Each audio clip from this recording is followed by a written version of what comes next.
Vamos allá. Estamos en la página 378, implicaciones políticas. Una parte muy importante de la filosofía suareciana la constituyen sus doctrinas políticas.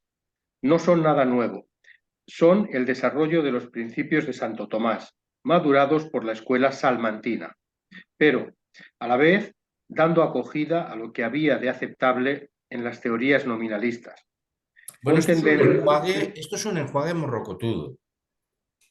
Entre otras cosas porque Santo Tomás no tiene una idea de naturaleza humana universal,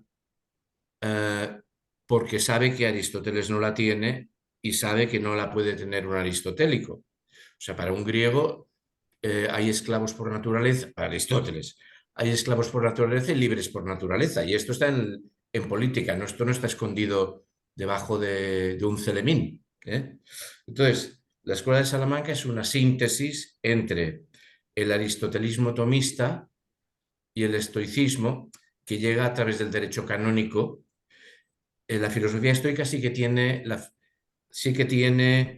la idea de naturaleza humana, universal. Los estoicos son los que crean la idea de naturaleza humana universal y una divinidad y una providencia. ¿No? Y Vitoria es el que hace esta síntesis. Si alguien recuerda el libro de Tomás, ¿cómo se llama? Derecho canónico, me cago en la madre. Derecho canónico desde 1100 a 1600. El que mantuvo un debate. Bueno, eh, eh, él es muy bueno estudiando y muy despreciativo, pero bueno, o sea, cuando llega al derecho natural en el siglo XVI, se encuentra que en su libro son artículos, ¿no? Esos artículos del final de su vida, se encuentra con Vitoria. Y dice, bueno, y Vitoria sintetiza, hace una gran síntesis nueva. Aristotelismo, o sea, hombre, comunidad republicana y derecho natural. Se ve que, viene a decir, se ve que era tonto y no se enteró de que no era posible hacer esa síntesis. O sea, el prejuicio contra Vitoria, que es un tío que ha estado 20 años en la Sorbona. ¿Eh? No se enteró. Vitoria no se enteró.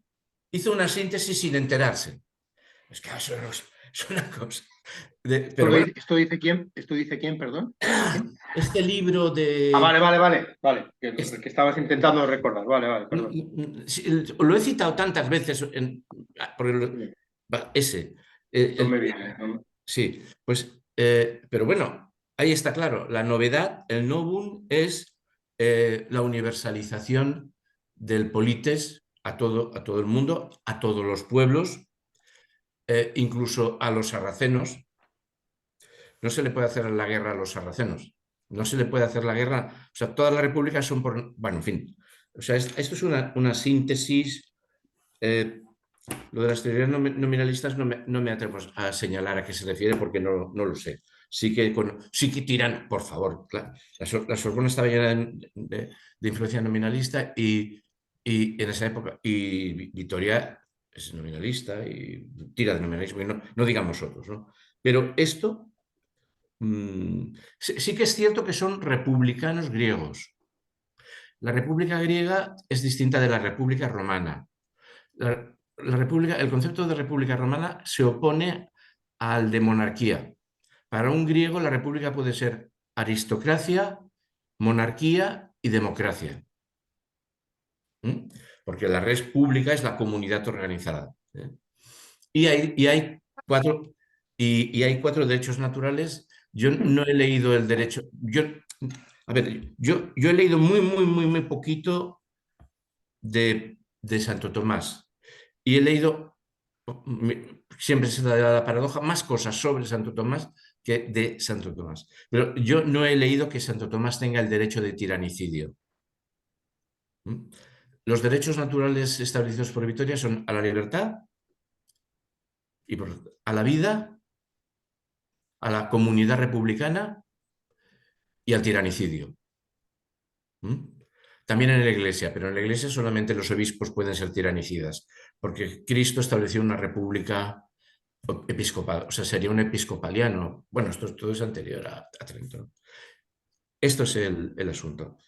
Y claro, por eso se marca un antes y un después en la escuela esta salmanticense. Bueno, ya está. Esto, Bueno, por eso dice el texto, madurados por la escuela salmantina. ya, sí, claro. Sí, sí, sí. El carácter Bueno, democrático es cierto, hay una democracia originaria. eh, es el poder está en la comunidad, no en uno, sino en la comunidad. Eh, Dios lo ha otorgado a la comunidad y la comunidad decide cuál es el régimen del que se va a dotar, para decirlo. Para decirlo. Y la república existe en el paraíso terrenal. Esto en Vitoria, esto ayuda mucho. Esto ayuda mucho, porque es una forma muy sencilla de decir la política es buena. La política no es un castigo, la política no es un pecado, los políticos no son, o sea, es tan buena que en el paraíso terrenal estábamos ordenados como repúblicas, sin más no eh, para ordenar el ritual de la alabanza a Dios. O sea, es poner en la parte buena de la naturaleza humana, o sea, escoger a Aristóteles y convertirlo en santo. El aristotelismo y santificarlo.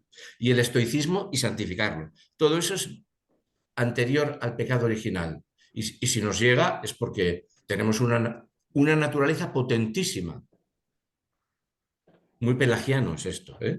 Pero bueno. Carácter democrático del poder. Ya está. vale, sigo, sigo.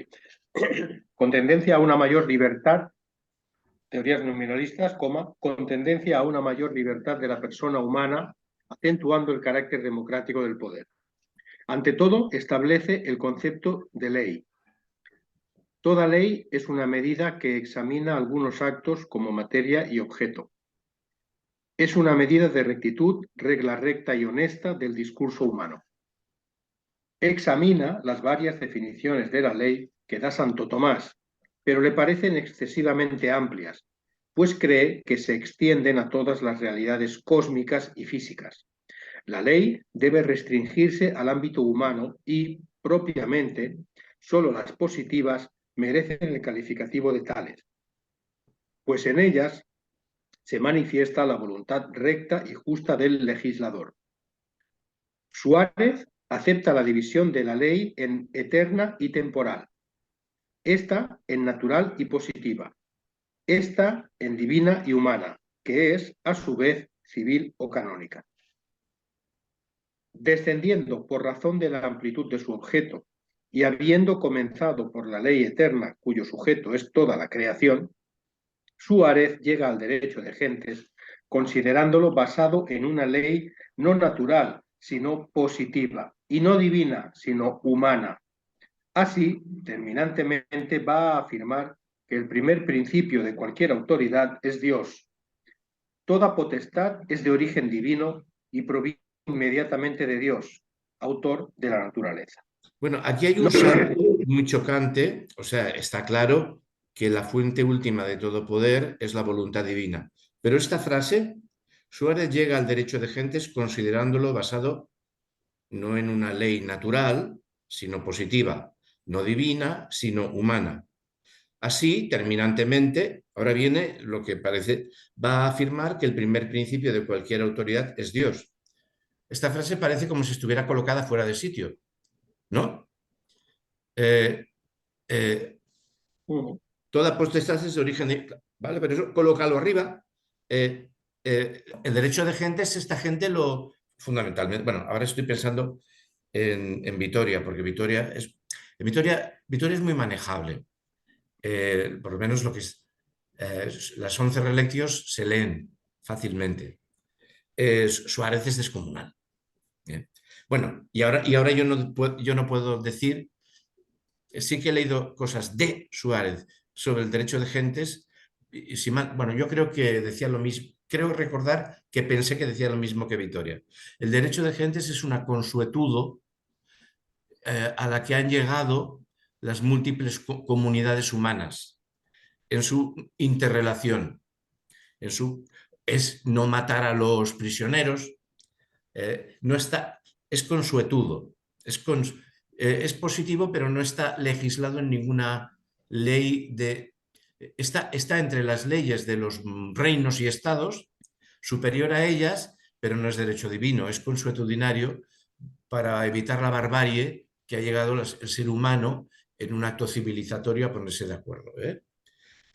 Tampoco sé por qué ahora no sé por qué aquí le da mayor valor al derecho de gentes. Bueno, siempre se ha dicho que la escuela salmanticense desarrolló el derecho de gentes, etcétera, etcétera, ¿no? Y que son los primeros que apuntaron hacia la ONU. Bueno, esas cosas que a veces se dicen. Fundadores del derecho internacional. El derecho Se suele internacional. decir, sí. Esta es la opción, por aquí va, ¿no? Por aquí va. Pero bueno, este es el asunto. En lo que ha dicho antes, queda claro, me parece que lo desarrolla precisamente, me parece que lo desarrolla, el libro este lo desarrolla precisamente en la parte en que habla de la persecución de los jesuitas. ¿Cómo están combatiendo? Tienen que combatir la ley entendida como causa-efecto, porque si la ley humana está imbuida de causalidad física, no hay libertad humana. La ley humana es un producto, no, bueno, Suárez rompe el principio ontológico de causalidad, potencia, acto, causa, efecto referido al ser humano, ¿no? Para defender el libre albedrío, digamos, ¿no? Continúo. Vale. Toda potestad es de origen divino y proviene inmediatamente de Dios, autor de la naturaleza. No procede de los hombres, porque antes de que se congreguen en un cuerpo político, esta potestad no está ni total ni parcialmente en cada uno de ellos. Ni siquiera se halla en la, por así decirlo, colección o agregación rudimentaria de hombres. Luego, esta potestad no puede provenir inmediatamente de los mismos hombres, sino de Dios. Solo Dios es el Señor de la vida y solamente Él puede conceder ese poder, así como obligar en conciencia, vengar las injurias de los particulares o deponer al tirano que abusa de su poder y pone en grave peligro el bien común de la República. Llegado este caso extremo, la misma República en propia defensa puede no solo deponerlo, sino declararle la guerra y aún darle muerte. Pero esto último no puede hacerlo ningún particular, sino solamente la autoridad común de la nación. Bueno, salvo que uno esté en peligro de muerte debido al tirano. O sea, en ese sentido, cualquiera de los derechos naturales va por delante, ¿no? Sobre el tiranicidio hay un trozo muy largo del libro de Mariana que es con meticulosidad escolástica defender el tiranicidio. ¿Se puede matar un rey? Un rey es una dignidad, pero se puede, ¿no?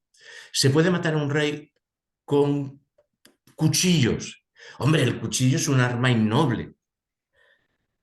Y para matar a la dignidad de un rey, pero si el rey se puede envenenar a un rey. Hombre, el veneno es una abyección y el rey es, pero se puede, ¿no? Este es el. Y en cuanto a es curioso porque lo de la potestad pública, la autoridad común de la nación, a Luis XVIII lo condena el Parlamento, ¿no? O sea, dices, vaya, cómo hay unas tradiciones de pensamiento, se constituye el Parlamento en tribunal. Bueno, lo mismo hicieron los ingleses, ¿no? Se constituye la convención se constituye en tribunal o los comunes se constituyen en tribunal, ¿no? Bueno, este es el. Continúo. Se entiende así que sus tratados políticos le merecieran, de Grocio, el calificativo de teólogo y filósofo de una profundidad que apenas tiene igual, y que la Compañía de Jesús, en un espíritu de audacia y crítica, los encarnase en sus constituciones temporales en la medida en que la historia iba cambiando. Se sospecha también que, cuando habla de constituciones ocultas, Fernando de Bustillo puede referirse a doctrinas suaristas que los jesuitas sostenían, entre las que se encontraría la impía doctrina del tiranicidio, o algunas otras, pero en las que se contendría la desobediencia legítima a la ley injusta. Se comprende también que en momentos en que la Compañía de Jesús era expulsada del Imperio Español, se recita, acto seguido se sucediesen las presiones de Carlos III para lograr su total extinción. Entre los motivos alegados ante el Papa estaba el que la Compañía de Jesús era inventora de opiniones sanguinarias, los reyes insultados, amotinados los pueblos, y como la presencia de Suárez en el mundo intelectual del despotismo ilustrado era una virtual acusación, se le declaró no grata, poniéndolo en la lista de autores prohibidos y expulsándolo de la cátedra y de las bibliotecas. El arzobispo de México, más tarde cardenal Lorenzana, se apresuró a hacerse eco de los reales sentimientos, prohibiendo que se enseñara la doctrina del tiranicidio como perniciosa y destructiva de la obediencia a la autoridad civil. Se cierra la cita.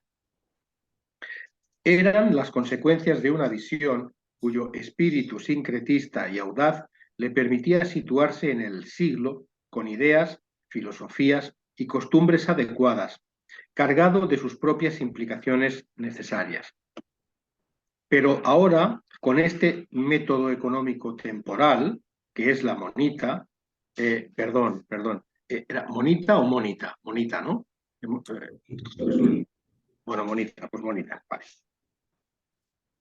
Monita, aquellas implicaciones que por fin se muestran a plena luz del día, no obstante su carácter secreto e infamante, y con una evidencia tan cegadora que no es resistida por la vista, es el lazo de unión entre una filosofía abierta al probabilismo, la neoescolástica suareciana y constituciones hostiles como la arriba señalada.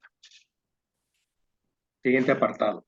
Bueno, a mí Método esto sí que es interesante, ¿no? O sea, a mí me costó mucho percatarme de lo que me habían contado, que los jesuitas eran los malos y los ultrarradical puritanos, los más espantosos católicos puritanos, Pascal, Port-Royal, eran los progresistas. O sea, frente a alguien que defiende adecuarse a las costumbres, el probabilismo moral, o sea, aceptable la alternativa moral menos probable, o sea, innovar en moralidad. Blas Pascal y Port-Royal, que son los enemigos de esto y que podemos considerar, bueno, sabemos que son de un puritanismo terrible, esos son los buenos. En la película esos son los buenos.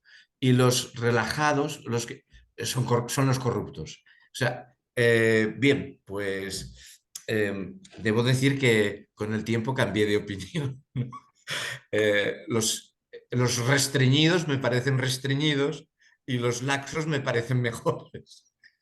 Pero esto es un debate que es. Y lo curioso es que después de decir, todos sabemos que por Royal y los jansenistas casi eran protestantes, la Iglesia Católica evoluciona en esta línea, no en la otra, ¿no? Vaya, y en una escolástica rigorista en la que lo escolástico no sirve para liberar, sino para causa, ¿cómo era? Cosa, pleno consentimiento, plena advertencia, causa grave, toda esta escolástica tremebunda, ¿no? O como dice como dice Valle Inclán, me parece que en la Reina Castiza, hasta las palomas, hasta las aves pecan cuando se dan el pico. esta moralidad decimonónica, ¿no? Bueno, esto quería... Farse licencia de la reina castiza. Método temporal y moral cristiana. El 10 de junio de 1649, Juan de Palafox y Mendoza zarpa rumbo a España, dejando atrás odios y amores. El implacable adversario de los jesuitas por fin se alejaba de la colonia, que lentamente se formaba y se unía, rápidamente se mestizaba, transformaba sus costumbres y aclimataba instituciones. Y en tanto madura y se desenvuelve el sistema colonial, la Compañía de Jesús evoluciona, adapta sus estatutos, cambia. Experiencias en todas partes le enseñaban que tenía que hacerlo, si bien su filosofía educativa le impulsa a ello. La monita, y más allá de su carácter secreto y cobarde, es testigo elocuente de ello. En efecto, quien escribió este libelo traduce con gran capacidad cierto espíritu existente en la compañía, filtra con astucia y dignidad el ideal de unos hombres estoicos, continentes, perfeccionistas, formulando exigencias concretas. Toda la espiritualidad jesuítica, de la que ofrecen una radiografía tan viva los párrafos de este método temporal, están tejidos con estas mismas tendencias surgidas de un poderoso movimiento del pensamiento que suspende la moral entre la fe católica y la realidad objetiva. Pues ciertamente la competencia con las otras órdenes y el clero secular. Suspende que hay que entenderlo no como un suspenso, sino como dejarlo en el aire, o sea, ponerlo entre, ¿no? Entre lo uno y lo otro, ¿no? Como un término medio. O sea, Pues ciertamente la competencia con las otras órdenes y el clero secular por el prestigio y dominio educativo, por mayor riqueza y poder, o las persistentes rivalidades por disputarle al vecino la paternidad de tal devoción o la organización de tal práctica, requerían de cierta dosis de astucia, cálculo, sentido de oportunidad, zalamería o engaño, no importando que fuese, por ejemplo, un moribundo. Se abre una cita. Si algún rico tuviese enfermedad que se tema peligro de muerte, sin atender que fue opuesto o favorable, pues en tal trance no está el sujeto para estas contiendas, procure el rector ir o enviar a algunos de los nuestros, y el más hábil, para que lo confiese y reduzca a alguna limosna, encareciéndole nuestra pobreza y que haremos bien por su alma. Y si diere algunas esperanzas, entonces se aplique toda la habilidad en que no entren allí frailes, clérigos, ni aún sus mismos parientes, induciendo y aconsejando a los familiares que repelan las visitas, porque lo ordena el enfermo para su alivio, y sin dilación se llamará al escribano de nuestra mayor satisfacción para que asegure por cláusula de testamento lo que el moribundo nos franquea. Acaba la cita. Esta amonestación basta y sobra para corroborar nuestro análisis. La monita accede al nivel deliberado de una axiología, adquiere un rango que, lejos de ser literal, es conscientemente interpretativa, y algunas tendencias fundamentales de esta exégesis son netamente axiológicas. esto yo no sé lo que quiere decir. Colocar aquí la palabra axiología no le consigo dar sentido. Yo no, o sea, axiología son principios fundamentantes a partir de los cuales se desarrolla, yo qué sé, pues lo que sea, ¿no? Una praxis o una heurística de descubrimientos, yo qué sé, ¿no? O sea, yo... No Bueno, sé. está diciendo que por más que sea un libelo, recoge realmente y por mal que quiera utilizar los principios y prácticas de la Compañía de Jesús, no está intentando decir todo el rato esto, hasta cierto punto está reflejando con cierta fidelidad algunos de los principios y normas de que guiaban a la Compañía, y por lo tanto puede servir para recoger dejando de lado las falsificaciones, exageraciones, ¿no? Vamos, lo he entendido de una manera simple, así, Puede ser. que puede recoger el principio. Bueno, no se me ocurre otra manera de... Bueno, continúo. El moribundo pudo haber sido adepto u opuesto a la compañía, pero no importa, se le debe sacar el mayor provecho posible. La terminología ética contenida en estas exhortaciones temporales cubre todo el espacio de la monita. Se multiplica por doquier, mezclándose en terminología mística o afectiva. Donde se reconocen yerros y errores aparece ahora la bondad y la justicia. De ninguna manera se niegue la ropa de la compañía a los que fueren hijos de frailes y clérigos y a todos aquellos que en esta línea padecieron ilegitimidad en nacimiento, pues estos son muy aplicados y de ellos hemos experimentado grandísimas conveniencias y ejemplares utilidades. Esto, Joaquín, no es contrario al Concilio de Trento. Un hijo de un sacerdote no podía ser admitido como... No sé, o yo me equivoco.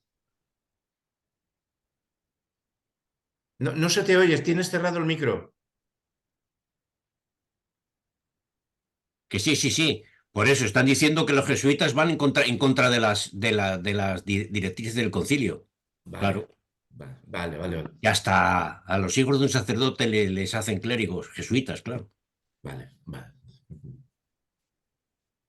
Cuando se supone que ellos son los llamados a defender los principios de Trento. Trento, claro. Fíjate qué defensores nos hemos buscado, que son los primeros que lo traicionan. De acuerdo. Continúo. Ante todo, hay que hacerse una idea del lugar ocupado por esta Constitución en la vida y el pensamiento jesuita. Podemos decir que hay una estrecha relación con cierto espíritu existente en la compañía. Es cierto que los demás colegios jesuitas, al poseer un tanto de esta monita en cada uno de nuestros colegios, guardándola en archivo, deberán parecerse por su estilo y concepción, guardando uniformidad. El portero, el breviario, el modo de caminar, de reír, de comer, de mudarse de ropa, de acostarse, la comunión místicas, se practican corrientemente, pero solo sirven como método temporal, porque son los sacramentos y los ejercicios de San Ignacio los que proporcionan el alimento sustentador, el argumento sustancial a las lecturas, las discusiones, las meditaciones. Estimulados por preocupaciones de eficacia organizativa, en un contexto histórico en el que se manifiestan las huellas de un anticatolicismo sistemático, el redactor de esta Constitución está dominado por la idea de hacer creer que así es como los jesuitas se comportan y que los demás jesuitas anclan su conciencia en la monita para poderse conducir.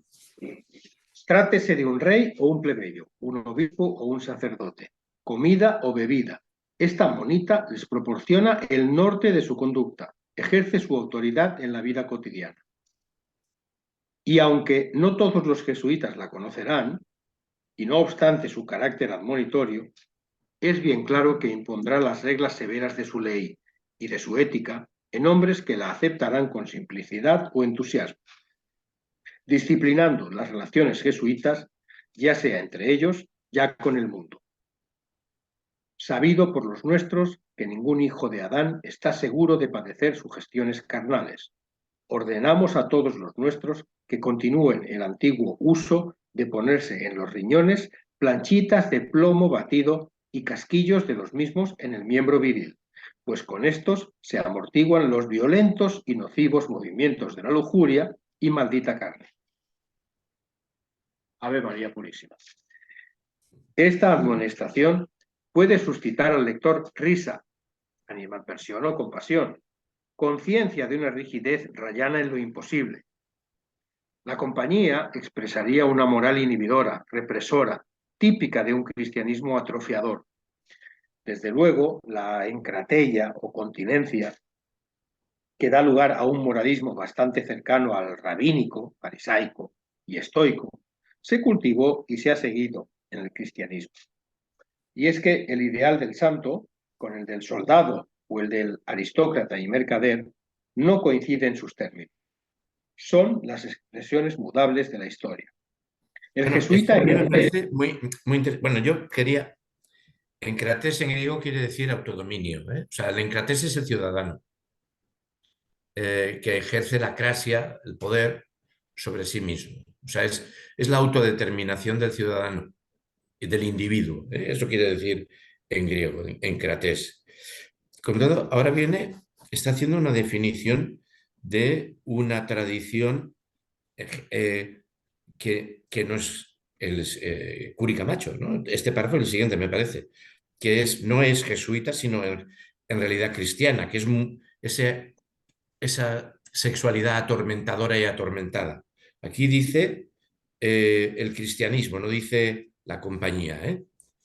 Curi Camacho no dice la compañía, sino el cristianismo. Sigue, por favor, disculpa, quiero decir. Sí, cristianismo atrofiador, efectivamente.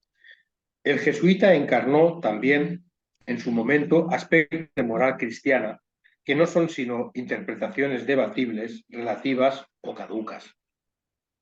Se requiere ser capaces de tomar el cuadro completo y no quedarse inmovilizado por las categorías de aquella época. Porque, después de todo, nuestro espíritu no ha sentido sino una sola preocupación. No la de juzgar o condenar, sino la de comprender o hacer comprensible. Pues ciertamente su angustia erótica ha sido la angustia de una enorme tradición que se remonta a los orígenes del cristianismo y constituye, aún hoy día, nuestra herencia cultural. Bueno, a mí me parece muy significativo. No sé, más allá de lo que es evidente, que considera que el cristianismo ha adoptado una moral sexual mm, arcaica, que puede ir más allá. Esto de eso mismo, Joaquín, es un debate, no sé, es un debate contra alguien. ¿Te refieres al comentario de Curi Camacho? Sí, sí. No O lo sea, sé, a mí me llama la atención de todo este texto que después de decir que la monita es un libelo, va exponiendo algunos de los apartados de la monita que él ha leído, que no es la que se difunde habitualmente, sino la que encontró en una biblioteca por ahí, o sea que es una versión, y los comentarios parece como que trata de justificar lo que pone ahí. Es muy extraño, Es confuso, sí, es ¿sí? confuso. Porque si es un libelo, es un libelo. Y si no es un libelo, entonces, pues dilo, pero argumentalo. sí. Pero Es confuso, sí. Bueno, a mí, o sea, es confuso. Con todo, me parece valiente por parte de Curi Camacho situar que la cultura eh, sexual cristiana pertenece a ha sido angustia de una enorme tradición que se remonta a los orígenes del cristianismo y aún hoy es herencia cultural. O sea, sería una herencia cultural a mudar. Y esto sí que me parece, o no lo interpretamos así, no lo interpretas. sí, bueno, pero lo que pasa es que en el mundo de la... es todavía tiene un eco, por ejemplo, en grupos ultracatólicos como el Opus Dei, y grupos así, y los legionarios de Cristo y estos. Pero en la tradición no lo es. En la imitación de Cristo de Tomás de Kempis o en el libro de los santos de Hans Otto, que es, digamos, el libro de qué es la santidad, prologado por Fernando Sabater, por cierto, ¿eh? Aparecen estas disquisiciones sobre moral sexual en absoluto. Vale. O sea, sobre la represión de la sexualidad como una vía para llegar a la santidad, no. O sea, que es una práctica, pero no forma parte de la tradición de los santos padres, que es la que importa. Es una tradición cultural, pero no dogmática. Ajá. Muy, ¿Ves? muy No importante había, la, vale. la diferencia, sí. No había Vale. Vale, ¿Cuál continúo. es el libro que has dicho que prologa Sabater? Lo Santo, ¿Lo Santo de quién es? Hans Otto, Hans Otto. O-T-T-O, Otto, sí. Vale. Lo publicó, aquí lo publicó la editorial esta que vendía libros por las casas, que luego quebró. Círculo de lectores. Círculo de lectores. Vale. Vale, vale. Continúo, con la lectura. El apartado, el manuscrito de la monita privata. Hasta el mes de febrero de 1998 desconocía yo si habían sido o no publicadas estas instrucciones secretas. Pensaba que tal vez el miedo al amarillismo periodístico o al puro sensacionalismo o el temor a la Iglesia o quizás la simple emoción maniquea había impedido que erudito alguno reparara en su presencia y las sacara de su olvido. Ciertamente en el siglo XVIII habían sido conocidas, pues el testimonio de Fernando de Bustillo y del arzobispo Lorenzana es claro al respecto. Pero a finales de febrero de 1998 localicé en la biblioteca del Museo del Convento Franciscano de Guadalupe, Zacatecas, la obra anónima compuesta en 4 tomos, Defensa de la Compañía de Jesús. En el tomo 1 se escribe que hacia 1841 se desenterraban calumnias viejas que yacían siglos A, sepultadas en el polvo del olvido y la confusión. Calumnias 1000 veces confutadas y hasta la evidencia desmentidas, reimprimiendo los folletos donde están consignadas, callando y disimulando las condenaciones de esas obras y sus victoriosas refutaciones. Enemigos de la Compañía de Jesús, contrarios a su restablecimiento, anunciaban el inicio, primero, de la publicación de las famosas Cartas Inocencianas de Juan de Palafox y Mendoza, obispo de Puebla, y después de la monita privata con el objeto de calumniar y desacreditar a nuestra sagrada religión. La Compañía de Jesús había sido restablecida en 1814 por una cédula del Papa Pío VII. En 1815 recibió la real protección de Fernando VII, quien ordenó la plena restitución de sus propiedades y, para el 12 de junio del mismo año, el presidente del Supremo Consejo de Indias, el duque de Montemar, los reinstauró formalmente en el virreinato de la Nueva España. Finalmente, el 19 de mayo de 1816, 3 jesuitas, José María Castañiza, Antonio Barroso y Pedro Cantón, se presentaron ante el virrey y el arzobispo electo y se formalizó la reintegración del Colegio de San Ildefonso a la Compañía de Jesús. A raíz de su restablecimiento, el hostigamiento hacia ella se había también reiniciado, siendo suprimida una vez más en 1821, cuando apenas empezaba a reorganizarse. En 1841, la hostilidad se incrementa ahora por parte de liberales y masones, con el propósito de hacerles la vida imposible. Leo la nota a pie de página. 47. No pudo ser restaurada la provincia hasta 1853 y duró poco más de un año. En 1855, el Congreso Constituyente Liberal suprime nuevamente a la orden. En 1873, tras una fugaz restitución en la época del Imperio Mexicano, los jesuitas salen desterrados por orden del presidente Lerdo. Se cumplía así más de un siglo de persecuciones, ataques y destierros. Solo a partir de 1878, la provincia pudo establecerse en el país, iniciando su lento y después rápido restablecimiento. Joaquín, una pregunta. ¿Hay una inflexión ideológica entre, o sea, le rompen el espinazo en la persecución de las monarquías absolutas, quiero decir? O sea, en la primera, en la grande, en la de Carlos III y en todos esos años, desde el 60 y tanto, o sea, la nueva orden apareciente o reorganizada después, ¿tiene continuidad ideológica o tiene el espinazo roto ya? No sé si es una pregunta muy...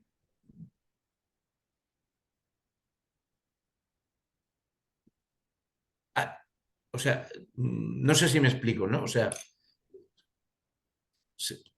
no-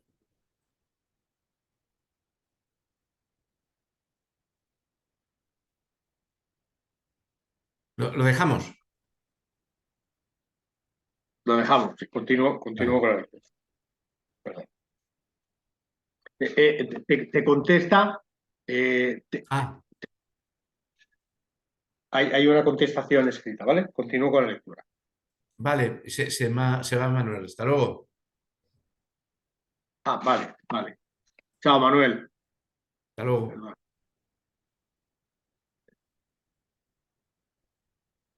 Vale, Joaquín, y hay una respuesta de Arriola para ti, ¿eh? Hay Así una ya está respuesta bien. en el chat. Si no lo sabes ver abajo, bueno, ya te diré cómo verla. Hay No, una pero, nota escrita, ¿vale? Continúo con vale, la lectura. vale. Continúo con la lectura. Y una de las armas preferidas fue desenterrar libelos infamatorios llenos de calumnias y falsedades, entre los cuales encontramos la monita privada. Es decir, esta última fue reimpresa y dada a conocer con el claro objeto de acreditar y de descalificar a la compañía, lo que hace que el autor de esta defensa se pregunte con un pasaje del profeta Daniel: ¿tan ligeros sois que sin forma de juicio y sin conocer la verdad del hecho habéis condenado a una hija de Israel? Volved a juzgarla de nuevo, porque han dado contra ella falso testimonio. En efecto, en 1841, el Nacional de Jalapa, como si revelase una gran noticia a los mexicanos, ha reimpreso este asqueroso folleto. El autor, haciendo una recensión de estas instrucciones secretas o monita privada, va demoliendo paso por paso dicho documento, demostrando que el malvado autor de tan asqueroso libelo es un ex jesuita llamado Jerónimo Zaorowski, que dicho libelo, lleno de imputaciones calumniosas e infamatorias, cuyo original latino apareció por primera vez en Cracovia en 1612, fue condenado infinidad de veces, especialmente en Roma, el 10 de mayo de 1616, por los cardenales de la Congregación del Index, ordenando que jamás fuese permitido a cualquiera que fuere venderlo, leerlo o conservarlo. Y es que semejante falsario y embustero, ciego de pasión y con deseo de perjudicar a la compañía, procurando a cualquier precio su destrucción, ha tomado el partido de acusarla de hipocresía en presencia del universo, pretendiendo revelar los secretos de la compañía. Actitud pérfida y llena de malicia que demuestra que el infame escrito es todavía más estúpido que malvado. Lo más estúpido es que semejante tenebroso tejido de falsedades y calumnias haya sido dado a conocer por liberales jacobinos del periódico El Nacional de Jalapa. En suma, el autor argumenta que la maldad del miserable que ha formulado este infame libelo no tiene límites, pues ha usado la calumnia como arma contra la compañía de Jesús. A ver, Todo esto. liberales y jacobinos son cosas absolutamente... Bueno, la Revolución Francesa es justnaturalista, ¿no? Y Robespierre es un justnaturalista. Entonces, el término jacobinismo, en la medida que sitúa las corrientes robespierrianas, no es liberal. El liberalismo surge en realidad surge durante el consulado y es la reacción. O sea, y el libro, ¿cómo se llama? Aquel de la libertad de los antiguos, Benjamin Constant, es un post. Es el fundamento, es el texto tan pequeñito, no quiere decirse que la palabra liberal, entendido como liberalidad, o sea, como generosidad, no haya existido. Liberal es como lo que se entiende por liberalismo, es lo que surge de la derrota de la Revolución Francesa, que es naturalista, ¿no? Eh, esto, vaya. Mm, los textos de Robespierre, claro, tienen poca, pero un libro que fue muy importante parece ser que se publica en 1788 de Mably, de los derechos y de los deberes del ciudadano, es una muestra de justnaturalismo, ¿no? No hay que, no hay, parece ser que es un libro que tuvo mucha importancia no en el movimiento campesino que era organizado, que era justnaturalista, o sea, que se expresaba en términos de justnaturalismo oído en la parroquia para organizar ese es el signo entre los intelectuales que dan cuerpo a la revolución y crean los derechos, Declaración Universal de los Derechos del Hombre y del Ciudadano, ¿no? Entre ellos. La traducción española no es conveniente. La traducción española del libro de Mably no es conveniente. Entre otras cosas porque se carga un exergo larguísimo puesto por Mably, en el cual Mably define el derecho natural, poniendo sencillamente la cita de Lactancio, sacada de Cicerón: el derecho natural es la luz de la razón. Con lo cual el derecho natural queda muy claro que es una cosa que no tiene que ver con naturalizaciones nuevas biologicistas que pueda haber en el pensamiento materialista de la Ilustración. O sea, la cita de Lactancio, tomada del República de Cicerón, que el República de Cicerón no se encuentra hasta 1820 y tantos, bueno, casi entero, ¿no? En ese famoso manuscrito que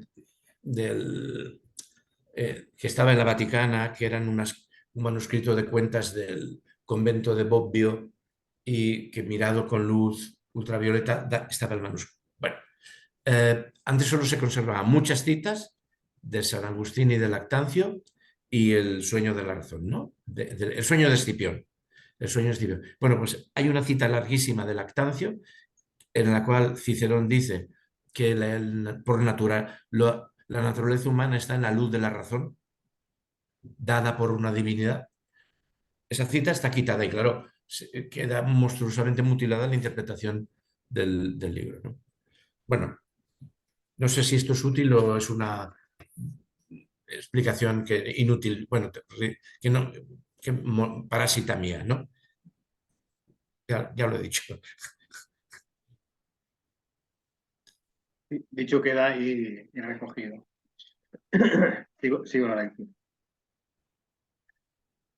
Todo esto significa, pues, que sí fueron conocidas, al menos en Jalapa, estas instrucciones, lo que implicaría que manos enemigas se encargarían de ponerlas en las bóvedas del archivo jesuita de la hoy Biblioteca José María Lafragua de la Universidad Autónoma de Puebla.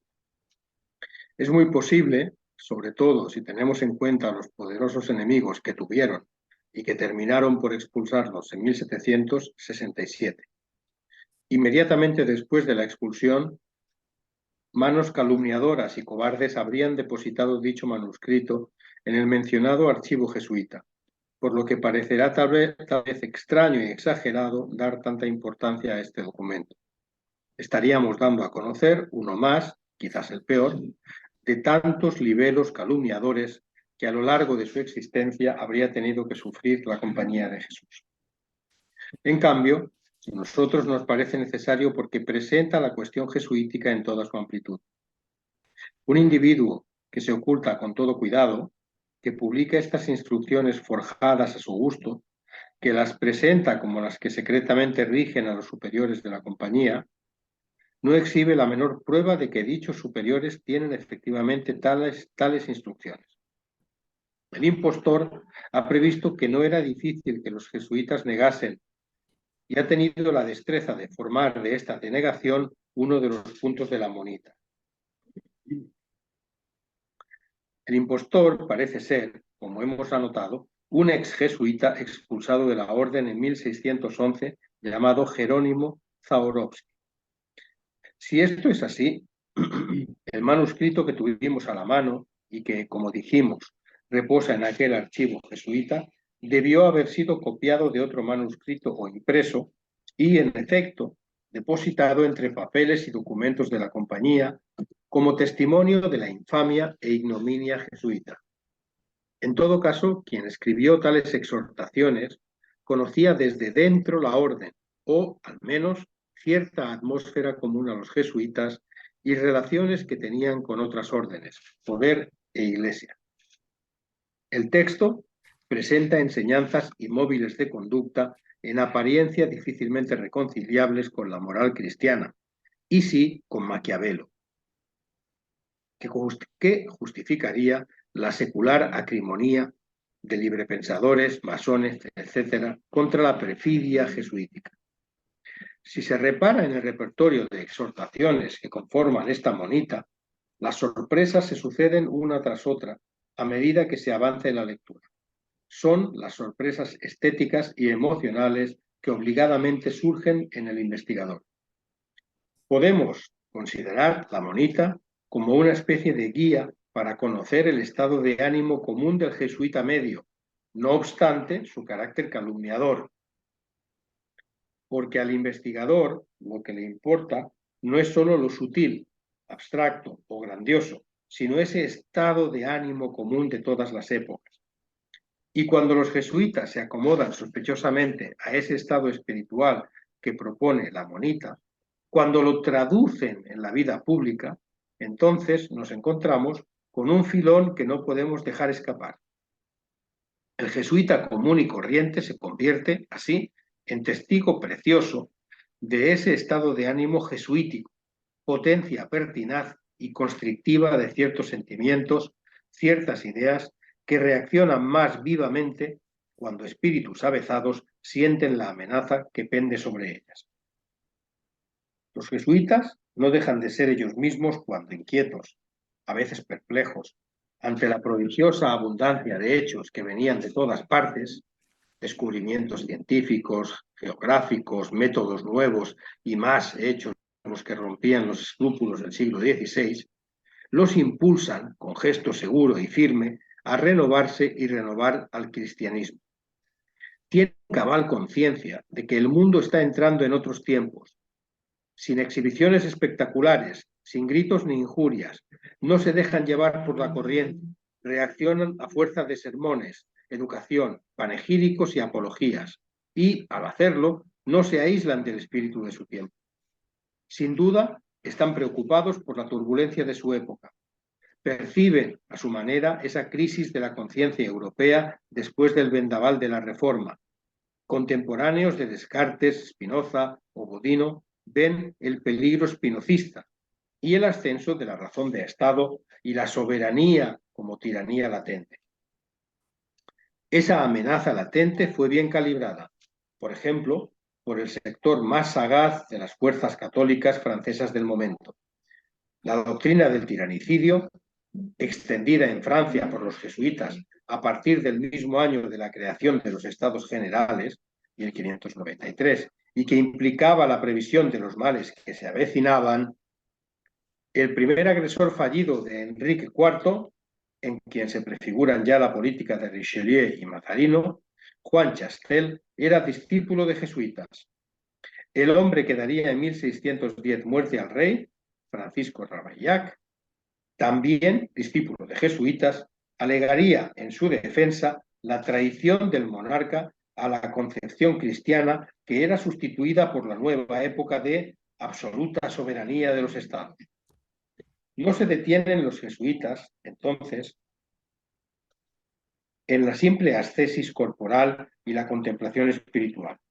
Hay que combatir, argumentar, en tanto que hombres preocupados por las realidades son hombres medios de una época que saben que este mundo no se hizo al azar y que la justicia exige otra vida en la que el hombre responda de sus actos en la tierra. En tanto que misioneros y educadores representan el estado de ánimo y sensibilidad de sus contemporáneos, que Bueno, saben... esto sería un debate. Yo no creo no equivocarme en lo que explico. Yo no tengo la total visión ni mucho menos, de la obra de Francisco Suárez para poder decir esto. Se dice que Francisco de Suárez lo que busca es una teoría política que no es sino una teoría política para el mundo, no la política como medio de llevar a la humanidad a la salvación, sino la política como medio de organizar vida buena. ¿Eh? Lo cual no quiere decir que Suárez no fuera un creyente. O sea, esto que dice aquí, ¿no? Que exige otra vida en la que el hombre responda de sus actos en la tierra. Bueno, eso, pero está puesto a continuación de pensar la alternativa política, ¿no? O sea, medios de una época que saben que este mundo no se hizo al azar. Bueno, yo creo que la filosofía política de Suárez lo que pretende, según dicen los estudiosos, si yo mal no los he entendido, es crear una teoría política para la inmanencia, lo cual no quita que incluso me parece recordar que he leído que el propio Tomás de Aquino plantea la política como, muy en la línea aristotélica, como ordenar la vida en común, sin que sea una ordenación de la vida en común que lleve a la salvación. O sea, que hubiera que quemar herejes, yo qué sé, o que hubiera que... No, no, quemar herejes es otra cosa. Quemar herejes es una tradición republicana. Es que hubiera que... fuera un instrumento... La política como un instrumento de salvación. No, la política es para ordenar el mundo y, bueno, los cristianos tienen que actuar en ella de una determinada manera, etcétera, ¿no? Yo creo que aquí hay, no sé, si mal no, me parece que el espíritu de estas líneas no concuerda, no sé, con Suárez, si yo no lo interpreto mal.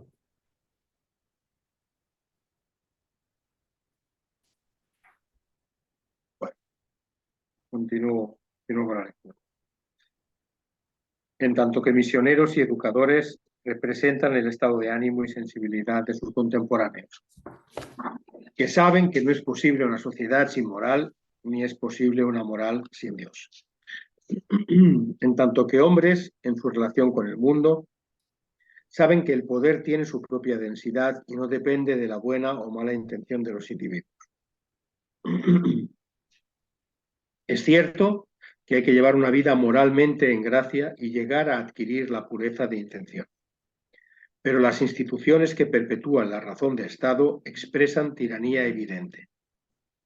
Síguese, por tanto, que si la conversión no afecta a las instituciones, incluyendo a la Iglesia, si no se cuestiona el modo en que se ejerce el poder y no se hace presente de este modo en la sociedad, no se podrá hablar de conversión evangélica.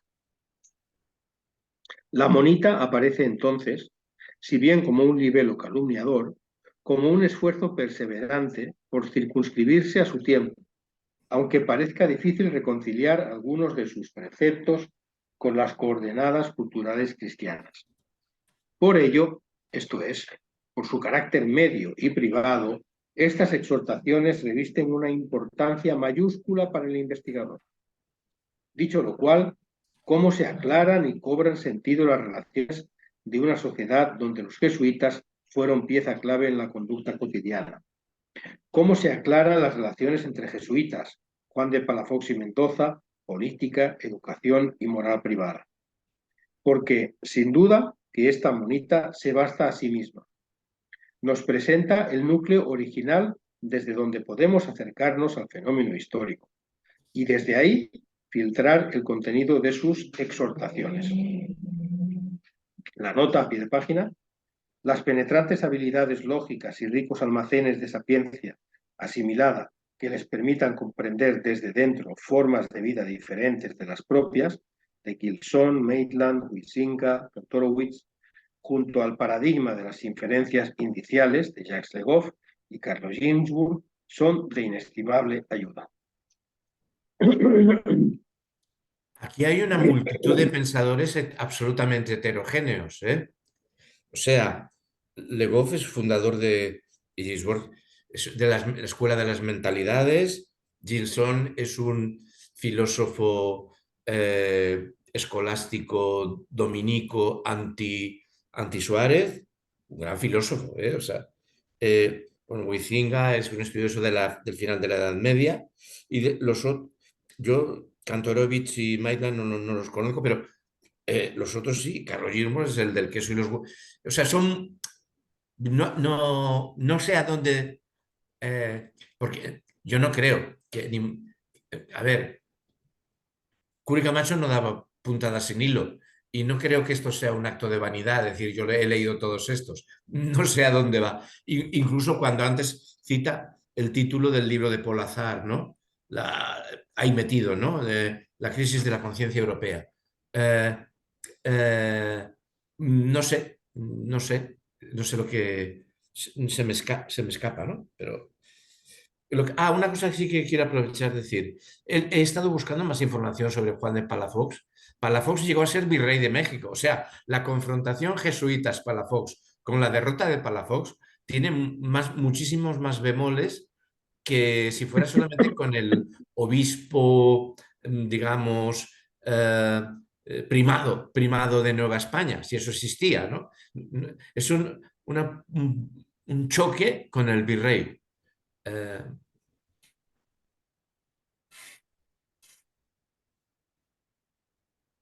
Continúo.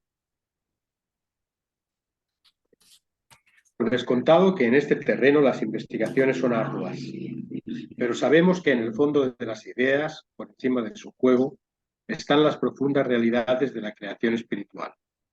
No se puede uno anclar, entonces, en este solo documento, pues lo que queremos discernir, en el fondo de un estudio que abarca la ciencia condicionata, el minus probabilismus, algunos de sus principales teólogos y filósofos, sermones y diversidad de textos, son las múltiples implicaciones educativas, religiosas y políticas. Al leer, pues, estas admonestaciones, creo que nos encontramos ante un campo de aspectos muy variados del acontecer político y social de Nueva España. Baste decir que entre las autocensuradas o borradas o desaparecidas exhortaciones 12, 13, 14 y 15 se encontraba parte de esta carta.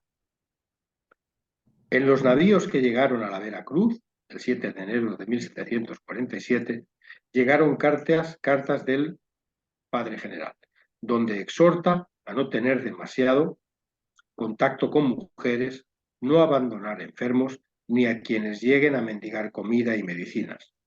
Son tantos los lamentos que se me hace que hay que amonestar muy seriamente a los superiores y que procedan conforme al espíritu de la compañía, que en nuestros predicadores se comete el abuso de recibir estipendio por los sermones, que tienen comidas en sus aposentos y en Viernes Santo, con grave escándalo para los seculares, confesar monjas solo a sujetos de edad madura, prudencia y virtud probada, una vez por semana.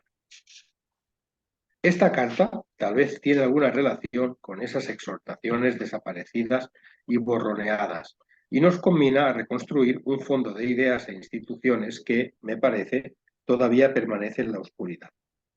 Tal vez ese fondo está entre nosotros, revestido de formas y manifestaciones nuevas. Nada más excitante, entonces, que el estudio de unos sentimientos que, por su propia naturaleza, se esconden a la curiosidad y de los cuales en otro tiempo solo se captaban manifestaciones de sinceridad más o menos discutibles. Constatar, por otra parte, que aún está por hacerse el inventario de sermones, piedad, devociones, proposiciones filosóficas y teológicas prohibidas o no a finales del siglo XVII y XVIII, no es exagerar nuestro esfuerzo. La monita privata. Monita privata de la Compañía de Jesús, que por congruentes experiencias fue hecha en Roma el día 2 de junio de 1670, nuevamente añadida y enmendada en Madrid el 15 de enero de 1693, vuelta a ser enmendada y añadida en Lima el 14 de noviembre de 1713. Punto 1. Del modo de esta mónica. Porque con madura prudencia se ha visto y experimentado en general felicísimos sucesos, grandísimos intereses y copiosas comodidades en nuestras casas y colegios, con solo el motivo de nuestra común vid, loable y necesaria celosa industria de haber observado desde la primitiva creación de nuestra sagrada compañía el político método económico que abajo se contiene, para que constando a cada uno de los nuestros, las que por razón de su ministerio le competen. Hemos, en plausible acuerdo, determinado el que se asienten por leyes inviolables las que esta mónita contiene y sean observables comúnmente y se note un mismo modo y uniformidad y todas nuestras casas y colegios. 2.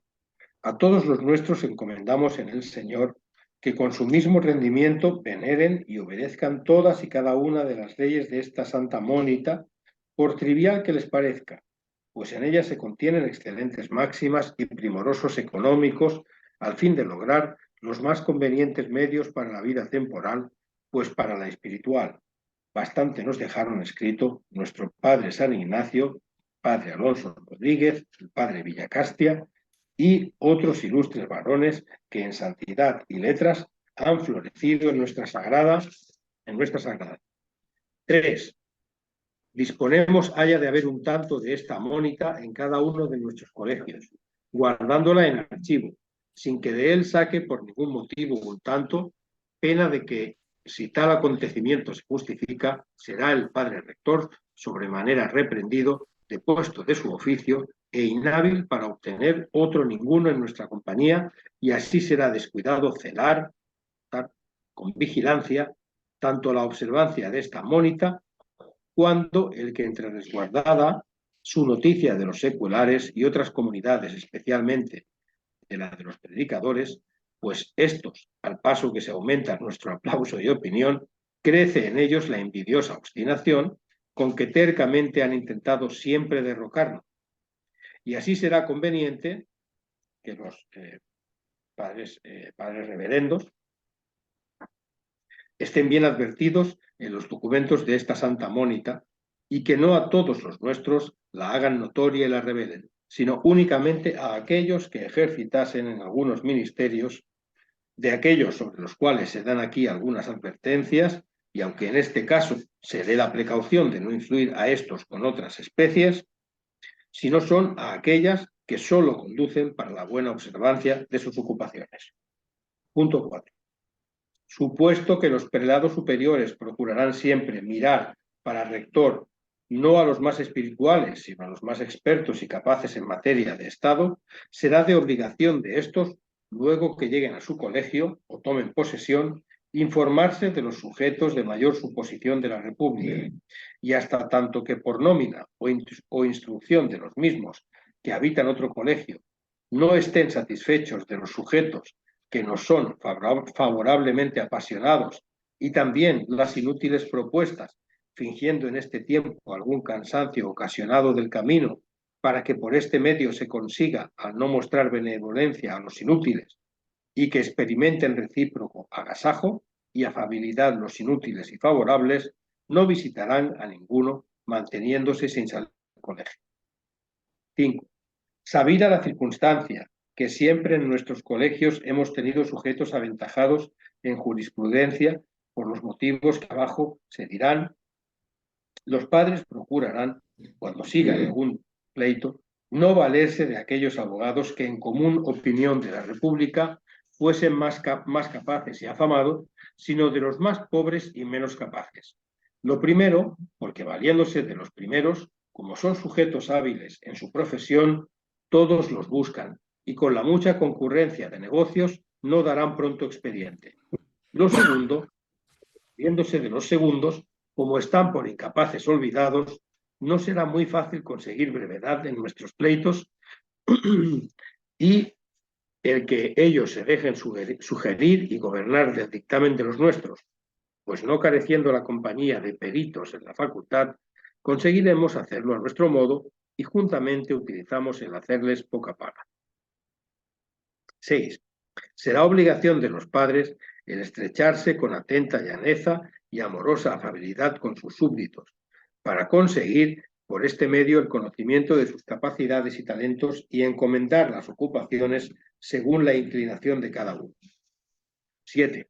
Cuando los nuestros visitasen a sus benefactores y apasionados, partidarios de los jesuitas, dice el trabajo, por ningún modo que estén ejemplares, esto es, sacerdotes de otras órdenes que dan buen ejemplo, de otras religiones, ni especialmente tomen en boca a los de los predicadores, sino procuren engrandecer y aplaudir a los de la compañía, para que, inclinados todos de ella, la veneren todos por la más circunstanciada. 8. Si donde tuviésemos colegios hubiere virrey, presidente o gobernador u otros superiores semejantes, se procurará visitarlos a menudo, impidiendo con eficacia el que no estrechen con frailes de otras religiones, y para este fin observará con ellos lo que queda dicho en el antecedente de las visitas, pues así conseguiremos tenerlos favorables en nuestro negocio. Y para que mejor nos podamos prometer esta felicidad, se les aplaudirá su buen gobierno, aunque no sea tal, dándoles algunas direcciones y consejos en nuestra utilidad, prometiéndoles dar de ellos buenos informes al rey para que los continúe en sus gobiernos y haciéndoles de nuestra parte algunos regalos curiosos, pero poco costosos, ofreciéndoles también ser sus capellanes y confesores, que con este modo, mostrándoles gran interés, conseguiremos de ello, tan dicho fin como tenemos de experiencia. Y el que ya que en sus gobiernos no nos sirvan de provecho ninguno, a lo menos no nos servirán de extorsión, y con la esperanza que de otros conseguiremos lo que de ellos no pudimos. 9. Cuando algún señor obispo se hospedare en algún colegio u otras casas de nuestra compañía, se procurará obsequiarlo con grande esplendidez, pero siempre apuntando por lo menos lo que con él se gastare, especialmente si fuere de la religión de los predicadores, pues cuando éste no los satisfagan en otras equivalentes demostraciones, a menos llegará tiempo en que lo pague hasta el último maravedí, para lo que procurará el reverendo padre o administrador el que los más de su familia vean lo que se va gastando, sin que llegue a entender el fin de nuestro disimulo, pues cuando llegue el caso de que tengamos algún pleito con dicho obispo, le pediremos lo que es nuestro, alegando que profesamos pobreza y que gastamos con él, en suposición de que, como otros lo han hecho, nos lo haya de pagar, vendiéndole la fineza de la mucha prudencia que hemos tenido en darle tanto tiempo para la paga, pues con esto presentan los testigos de su misma familia. Así darán satisfacción hasta el final, sin que por esto decaigan nuestros créditos y opinión, pues siendo él uno solo y venerándonos todo el mundo, se nos dará poco. Se dará la ropa de la compañía a todos los que fueren patricios de la misma tierra, reino o provincia, donde está el colegio, donde la piden, y si fuere necesario remover a algunos de los nuestros a otros colegios, se haga con la precaución de que al que fuere especial no se le nomine colegio fuera de la jurisdicción de España. Pero si fuera extranjero, se le podrá remitir a cualquier reino, aunque sea el más remoto y extraño, especialmente si fueren ingleses, a las Indias, y si fueren franceses, a España. Y si por algún útil motivo se altera con esta santa disposición que haya el sujeto nominado, debe saber la lengua de su destino. 11. Todos los rectores debieran entender la devoción de nuestra Santa Madre de la Luz, como protectora de nuestros colegios, con la mayor eficacia y fervor que se pueda con la predicación, impresión de novenas y oraciones particulares, y ejemplo que, en la nota al final dice: hasta aquí terminada la amonestación, las exhortaciones de la 12 a la 15 están borradas o censuradas o perdidas. 15, fragmento, silla pontificia nuestros, creando entre cardenales de la compañía y no careciendo de sujetos capaces en todas facultades, habrá menos que dudar la consecución de tan gran dicha. 16. Tendrán cuidado los rectores de explicar a los procuradores que tienen la solicitud de nuestros bienes a su cargo en los bancos o compañía, que sepan aquel enigma en que un celoso de nuestro aumento nos dejó por patrimonio, y esa, no sé qué quiere decir esto, 30, que versado dice 30%, y no como quiso el vulgo decir mofando, a 3 siglos, pobre compañía. 17. Si algún señor o príncipe pidiera la ropa de la compañía y tuviere algún hermano en la región de predicadores,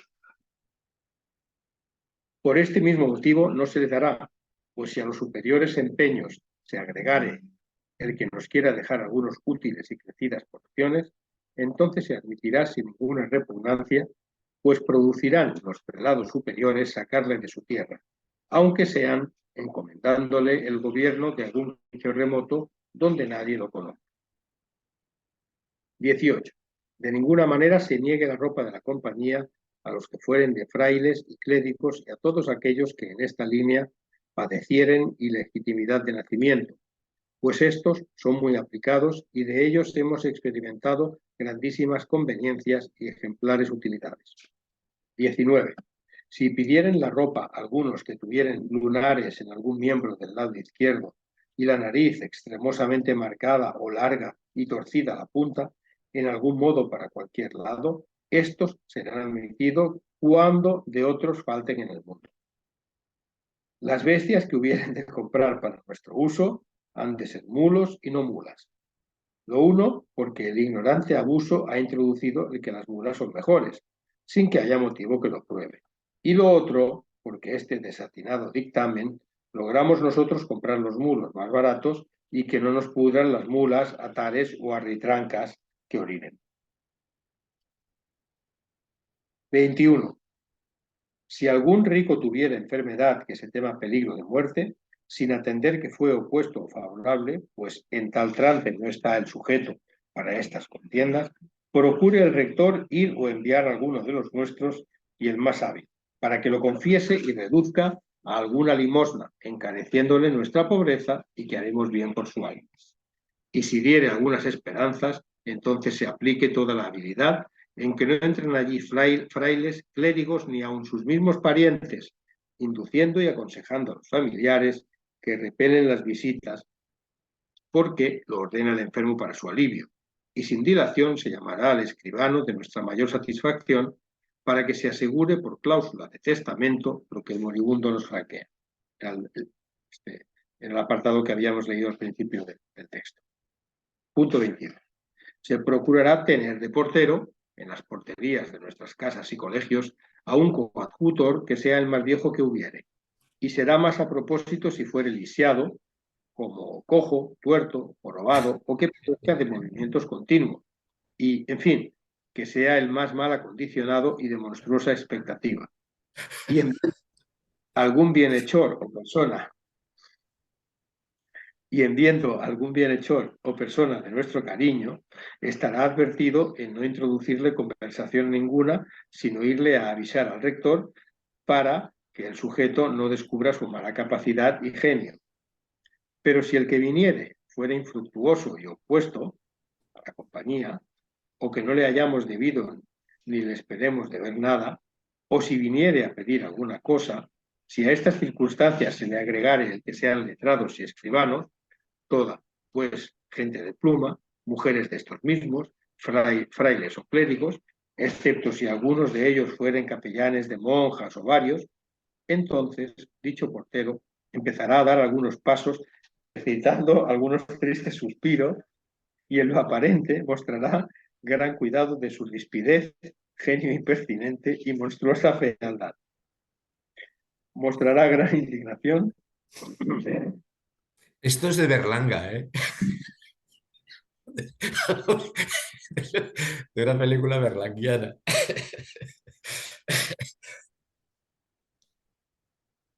Mostrará gran indignación para que por atemorizados y aburridos se vayan y no vuelvan jamás hasta que por un medio interesante se hagan dignos de nuestra comunicación. 23.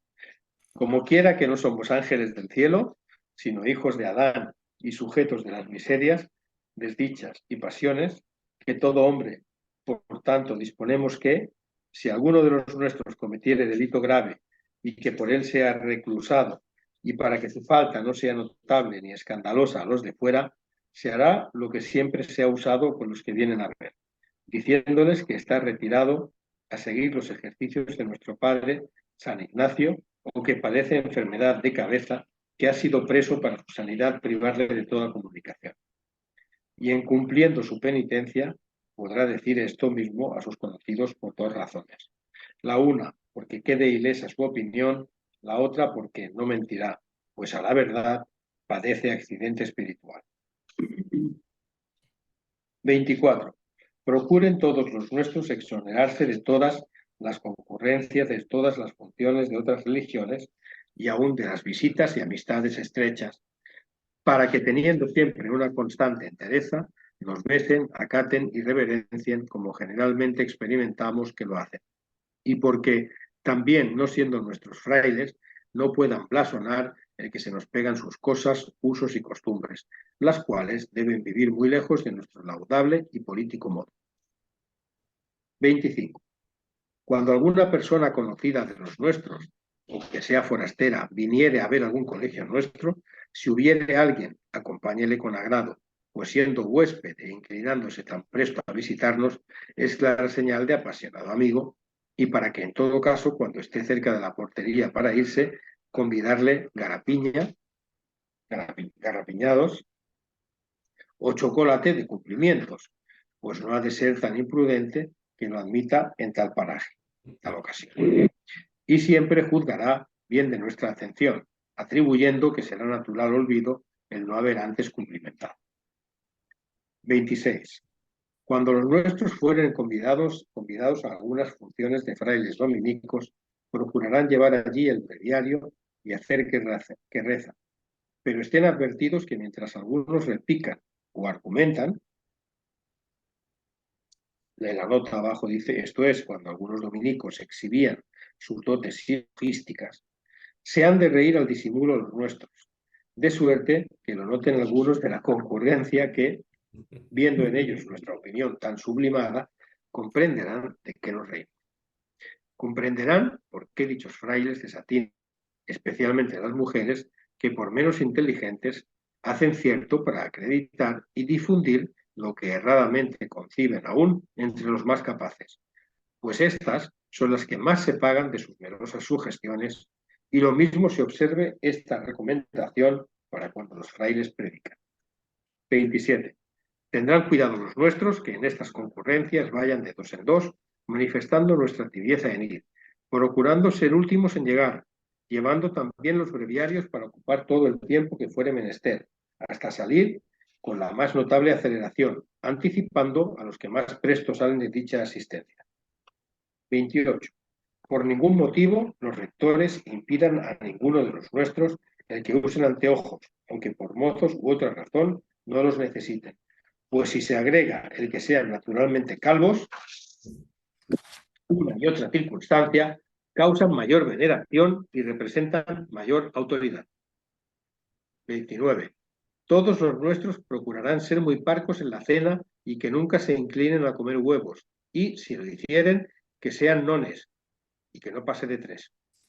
Usen de ensalada de lechugas, ensalada de zanahorias, escarolas, porque todo esto es fresco y conveniente, pero aborrezcan los tomates, coles, nabos, coliflor, rábanos, cogollos de habas verdes y otras semejantes, por ser todo caliente, colérico y flemoso.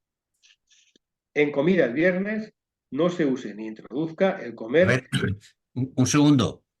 Quiere decir que en la edición de La Monita Secreta en inglés, que está en Gutenberg, Sí. en la página esta y en algún otro sitio, no hay ninguna referencia a los dominicos, ni a las gallinas, ni a los pescados, ni a los ostiones, las boquillas, o todo morcillones. Es decir, esta es una versión apócrifa de un documento apócrifo. Y está claro que está americanizada, porque que aparezcan los dominicos, ¿eh? Dice apunta por de dónde viene la reinterpretación de La Monita Secreta, que es bastante distinta a la que circula habitualmente por ahí, la que se atribuye al ex jesuita, al que fue inicialmente jesuita polaco que cuando le echaron pues se cabreó y todas esas cosas, ¿no? O sea que es Vale. una versión muy propia, muy latinoamericana. Vale. Vale. Vamos, que tiene que ver como con una película de Jerry Lewis, una película de Cantinflas. La misma relación. No son la misma película, Sí, sí. pero van de lo mismo. Vale.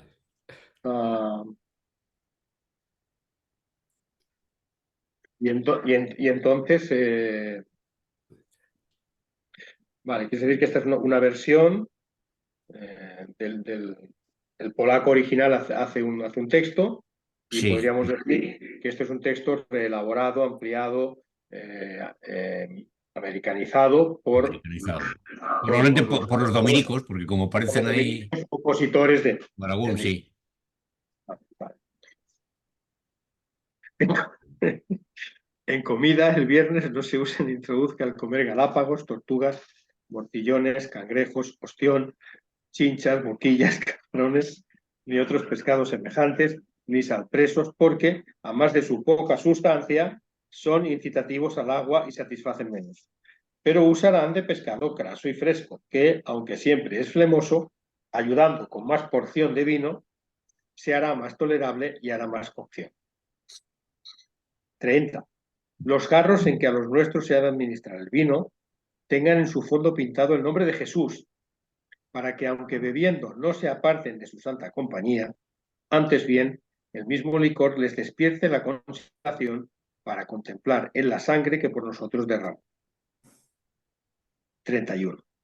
Cuando los nuestros caminaren, procuren arroparse bien mientras dura el sol, especialmente la cabeza, y cuando llegaren a donde van, procurarán en algún prado verde revolcarse por espacio de un cuarto de hora, al modo que lo hacen los animales, y experimentarán, como sabemos, que les es muy saludable y provechoso, pues nuestra naturaleza no se distingue de la de los brutos, sino en lo racional, y esta propia ley se inclina sin enseñanza a lo que tiene mayor conveniencia. 32. Cuando los nuestros tomaren el sol en tiempo de gobierno, que no pase de media hora y que sea del pecho para abajo, resguardando en todo caso la cabeza. 33. En todas las cortes de los reinos se procurará que haya mayor número de los nuestros que en los demás colegios, y que a todos sean bien versados y eminentes en la prédica y cánones, a que a los reyes y virreyes se les procuren cometer de capellanes, confesores y predicadores, para que a sus dictámenes y determinaciones hallen, como siempre han hallado, consejo en nuestras letras. Y con esto conseguirán nuestros colegios en sus protecciones cuando necesiten de su conveniencia, y al tiempo que alguno de ellos fallezca, inducirlo a que no haga manda ninguna a convento de frailes, ni especialmente a los de Santo Domingo, sino después de haber conseguido para nuestro colegio, cuando lo pudiere, que hagan obras pías a personas pobres y seculares, dejando a nosotros y a nuestro cuidado estas disposiciones y la disposición de nuestra manda a nuestra voluntad, pues así conseguiremos el que por fin nos quedemos con todo. A lo menos el que la doctitud y prudencia de los nuestros dispense lo que justamente nos fuere más útil y favorable, y esto mismo se entienda en personas de posibilidad, como queda dicho, procurando que en vida hagan testamentos, codicilos, escrituras y transacciones, si se presume que en esto aventuramos algunas santas limosnas. Pero si no acompañan tales esperanzas, por ningún motivo se metan en dar semejantes pareceres, sino dejarlos enredar en confesiones disparatadas. 34. Por ningún motivo se permita la crianza de palomas ni gallinas. Lo primero, porque las unas perjudican con su arrullo y excrementos, y las otras nos interrumpen en sosiego de nuestros estudios. Lo otro, porque los huevos de estas no nos sirven y porque como vuelan, se las comen otros. Lo mismo se amonesta sobre gatos y perros, de suerte que si hubiera inclinación a criar algunos de estos animales, serán gatos, pocos y capones, pero totalmente no haya perros, pues nuestras fuertes y buenas casas, puertas, candados y cerrojos resguardan bien cuanto tenemos, y así nos excusamos de su impertinente ladrido y mantenimiento, y el que se discurra por fuera, el que abundamos en riquezas, supuesto que sustentamos tales guardas. 35. Todos los nuestros procurarán lavarse las caras todos los días media hora antes que salga el sol, y el modo será metiendo las manos en agua fresca y teniéndolas allí el espacio de una serie de credos, porque así se refresca el hígado. Luego con ambas manos llevará el agua al rostro y al apartarlas de él las pasará algo apretadas por las narices, como amoldándolas 32 veces, pues es cierto que con esta continuación se afilan agudan y libran de tantos accidentes como tenemos experimentado. Usen para esto de su espejo y buenos paños, pero no usen nunca de jabón, porque pone el rostro con el tiempo áspero, descarado y lampiño.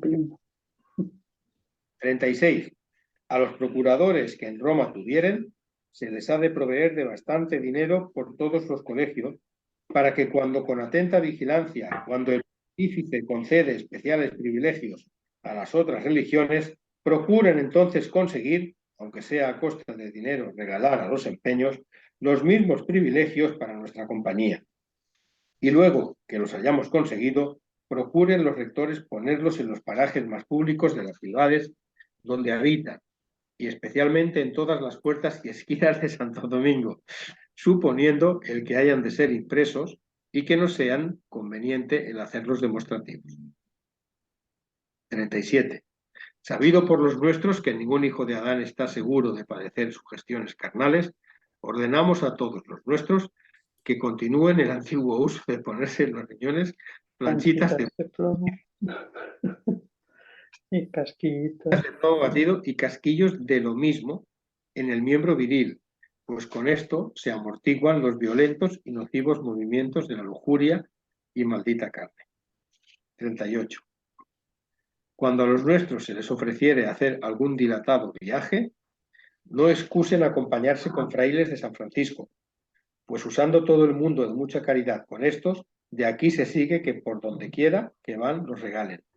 Sin duda que en su compañía se pueden prometer el mismo ahorro, pero absolutamente se prohíba el que se use esto con otros cualesquiera frailes y personas, siempre con unos, sin darles margen o nota o llanesa, pues con esto se podrá ostentar con ellos el rigor cuando conviniere, o incitar el descomedimiento de algunos de ellos. 39. Cuando de las visitas de algunos frailes no nos pudiéramos librar por ser prelados o sujetos condecorados, procuren los nuestros recibirlos con muy atenta benevolencia. Pero nunca les traten de las antigüedades de las religiones, ni de la mayor abundancia de santos, ni de los sujetos señalados de ellas, y si de la fe han apostatado, o por díscolos han sido expulsados, pues en todo parece que ellos nos aventajan. Pero si ellos mismos suscitaren estas especies, asunto, no ignoran los rectores cómo se han de oponer y defender en este asunto, mediante la difusa y supersiva instrucción que para el caso les entregaron sus antecesores. 40. Aunque a nuestra sagrada compañía no quiso firmar el pontífice, menos de que no nos hubiésemos convencido, y aunque con dolor nuestro lo consentimos en tener un acto común, y es el de comer en refectorio juntos, al modo que las otras religiones, por el mismo caso, para que ellos no tengan la gloria, ni aun en esto les asemejamos, han de procurar los nuestros con toda eficacia, ocultarles esta disposición y negarla en caso de controversia. Y, para que en todo nos singularicemos y distingamos de ellos, se ordena que a los sacerdotes se les dé el título de padre fulano y a los coadjutores de mi hermano fulano y no fray. A lo que ellos llaman celdas, llamemos aposentos. A lo que llaman hábitos, llamemos ropa. A lo que llaman cárcel o reclusorio, llamemos casa de oración. A lo que llaman oficinas, llamemos promisiones. Y así en todo, como no se ignora. Pues ellos tienen cerquillos, nosotros tenemos corona. Cerquillos es círculo de cabello. La tonsura. Que arguye mayor privilegio. Cerquillo y corona. Si ellos tienen hábito de sarga extremeña, nuestra ropa es de buenos paños y durable de color negro, prietos. Y así podemos andar más uniformemente vestidos que ellos, debiendo ser al contrario. 41. Cuando en alguna ciudad sean llamados los nuestros para la fundación de algún colegio, procuren sin repugnancia admitir el sitio que les dieren, aunque sea el más inmundo y corto, pues con el tiempo y la eficaz observancia de tan santas leyes, como queden dichas y se dirán, vendrán a explayarse hasta donde quisieren. 42. Por ningún motivo se admita fundación de colegio en parte donde no hubiere médico aprobado y botica proveída, pastelería corriente, reloj de campana grande, cohetes de 2 tiros y escribanos pobres. pero en esto se dispense cuando se ofrezcan algunas utilidades más precisas y para siempre favorables circunstancias. 43. Cuando se tuviere noticias de algún nuevo descubrimiento de infieles, procurarán nuestras doctrinas antecedarse a los de los otros frailes y luego que lleguen procurar evitar la entrada de estos, para que el rey esté satisfecho de que por solo nosotros fue unida aquella región a su potencia y lograremos también con esto las grandísimas convenientes utilidades que tenemos de experiencia en semejantes descubrimientos. 44. En todos los colegios y casas nuestras se ha de procurar que haya escuelas de leer y escribir, también clases de estudios para la enseñanza de los niños republicanos, para lo cual deberá haber buenos plumarios y contadores para que con esta opinión abandonen el crédito de otras escuelas y se vengan a las nuestras. 45. Procuren todos los nuestros visitar todas las escuelas que hubiere en la ciudad para, observando su modo y especialidades, ejerzan la norma y método que les fuere más al propósito. Y si en las dichas escuelas hubiere algunos niños con las calidades que abajo se dirán, procure nuestro rector atraerlos o sonsacarlos a sus padres, diciéndoles que es lástima que niños que tan buena inclinación demuestran y que tanto hayan estado en aquella escuela y aprovechado tan poco, lo cual no sucederá en la nuestra, pues al paso de desinterés ponemos gran cuidado en sus adelantamientos, con esto condescenderán dichos padres con nuestro intento y lograremos tan buen fin como sabemos.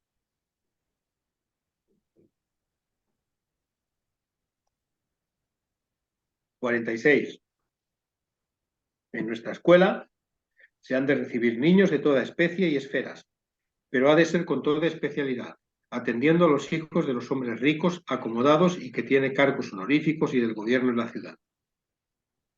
También se recibirán a los niños que sus padres fueren mercaderes de mar o tierra, o tuvieran otro trato como panadería, a los cuales el nuestro procurará agasajarlos con todo cariño, previniéndolos el firmar parcos y tabletas. Nota a pie de página. Firmar parcos y tabletas, el ser sobrios y no pasarse o excederse, para que rara vez sean azotados. 47. Algunos de los nuestros o el rector procurarán visitar a los padres de los niños y aunque sean los más rudos y torpes, les dirán que sus hijos han de ser los más capaces de la República y que descubren gran inclinación a las letras, pues aunque no tengan ninguna de estas calidades, se pueden prometer que con el tiempo se hagan entre los hábitos semejantes. O cuando esto no suceda, se logrará nuestro intento, pues a ningún padre le pesa oír alabanzas de sus hijos, antes con facilidad creen de ellos, estos y más prodigios que les cuenten. 48.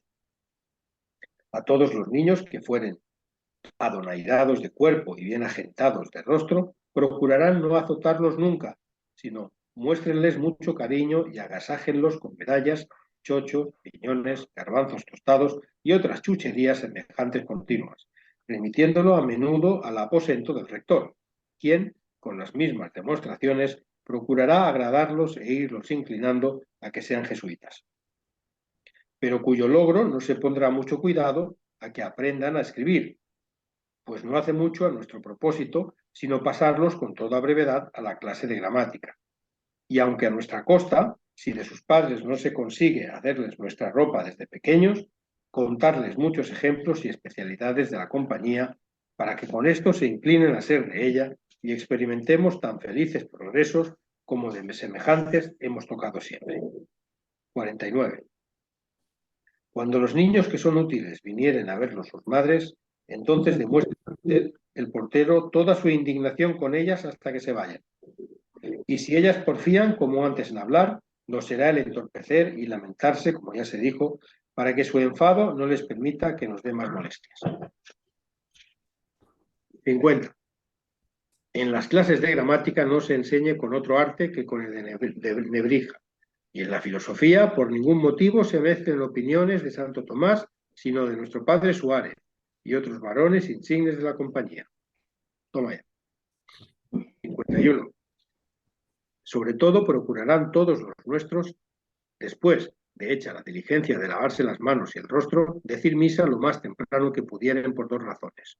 Lo uno, porque quede tiempo para nuestras ocupaciones, y la otra, porque diciendo la tarde pueden ocurrir, como lo tenemos hecho de experiencia, algunas personas de nuestro agrado, y subiendo arriba con nosotros nos podemos hallar obligados a convidarlos al chocolate, lo que no sucederá observando lo arriba dicho. 52. Siendo el gasto de los zapatos el más continuado, se ordena que ninguno de los nuestros use zapatos morunos o de una suela. Uno, porque se gastan y rompen. Y lo otro, porque estando cerca del suelo el pie, percibe mucha humedad, lo cual es muy nocivo. Y así tendrá cuidado el rector que todos los zapatos sean de 2 o 3 suelas, para de este modo ahorrar que los zapatos nos coman medio lado. 53.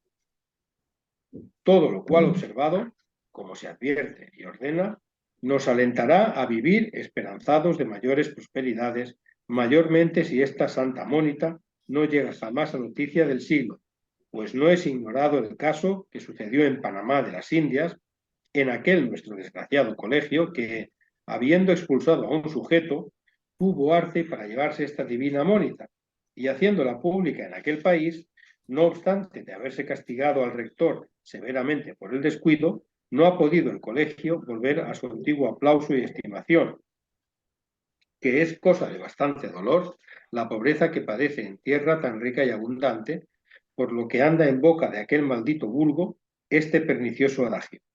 Monjas puercas, capachos, capacho, nota a pie de página, religioso de la Orden de San Juan. No sé cuál es la orden de San Juan. Este pernicioso adagio. Monjas puercas, capachos, graves, jesuitas pobres. Y con razón, pues llegó a faltar la divina economía de esta Mónica y así estén advertidos nuestros rectores de su eficaz resguardo.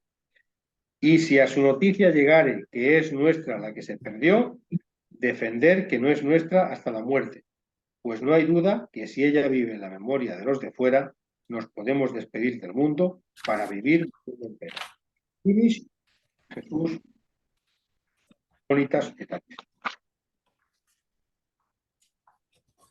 Ahí luego la lectura de hoy. Bueno.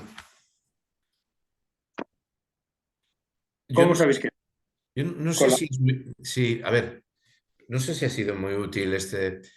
Lo digo porque para pronto tenemos un capítulo sobre Gregoriano de Cury que es muy extenso también y que permite poco comentario, más allá de debates eclesiológicos sobre si en la Iglesia es la voz o los instrumentos.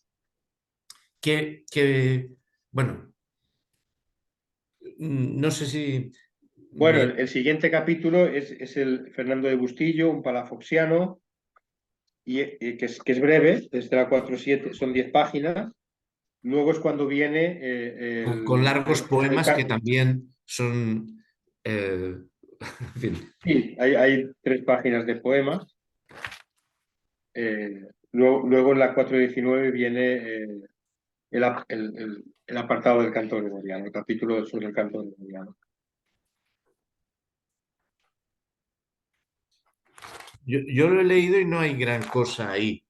Yo no sé, bueno, lo de Bustillo yo creo que se conviene leerlo, pero yo no sé si después sería conveniente saltar a la conciencia y sociedad, la expulsión. Saltar a la 4-5-3, sí, probablemente. ¿Estáis de acuerdo, si os parece? No sé lo que opináis. Yo sí. Sí, porque va a ser... Sí. ¿no? Se puede leer y si alguien quiere hacer algún comentario, pues que lo haga. Eso Exacto. Es admirable. No, La verdad es que conoce de musicología este hombre, Cury Camacho, aparte de historia de la liturgia eclesiástica, por supuesto, muchísimo, ¿no? Porque el conocimiento que tiene sobre canto gregoriano es enorme, ¿no? Pero yo no sé si sería conveniente, yo propondría saltar ese capítulo, leer lo de eso, ¿no? Bueno, lo que he dicho. Otra cosa, cita la gramática de Nebrija, pero para estas fechas se habían editado muchísimas más gramáticas. La de Nebrija no es que es la primera gramática y una de las primeras gramáticas de lengua romance. Es la primera gramática del castellano y una de las... Pero no es que sea un prodigio de gramática. Es buena, pero sí, bueno, y es muy raro que años después los jesuitas siguieran recurriendo a la gramática de Nebrija, ¿no? No sé.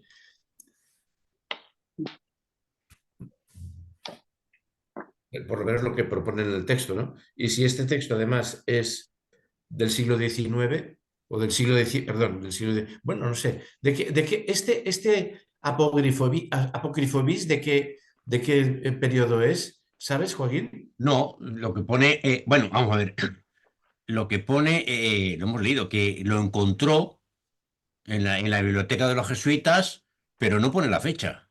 No pone la fecha. Claro. Esto, bueno, Sí, es cierto. pone la fecha en que lo encontró, pero no la fecha en Pero que no la está. fecha en que En estaba. 1998, pero no de qué fecha es el Sí, documento. Esto, ¿no? sí, sí.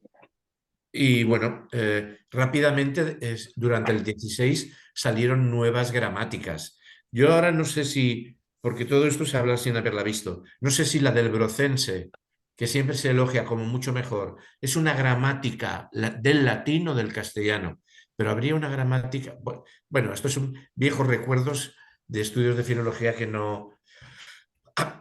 En todo caso, había una serie de gramáticos posteriores a Nebrija que bueno, hicieron gramáticas del castellano, más solventes que la de Nebrija, que está muy bien. Y además Nebrija es el individuo que fija las letras, las letras de molde para las imprentas españolas. O sea, la letra redondilla de imprenta española son distintos tipos de letras fabricados por Nebrija, porque él se vio obligado también, o se le pidieron los reyes, que para quitarse de en medio la letra gótica que seguían empleando los impresores en España, porque eran todos alemanes, hiciera tipos de letra. Y Nebrija toma la lapidaria romana y establece unos tipos de letra muy limpia, que son las que... O sea, quiero decir, yo no creo que Nebrija... La razón quizá pueda ser que a Nebrija se le acusaba de pertenecer a una familia marrana.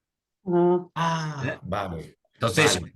claro, igual los jesuitas, que son los tienen que defender Trento y hacen curas de hijos de curas, luego no defienden Trento, y además solo quieren leer la Ya, gramática del marrano. del marrano. Sí. Además tenía fama de borracho y de Sí. gandul. Por Esto,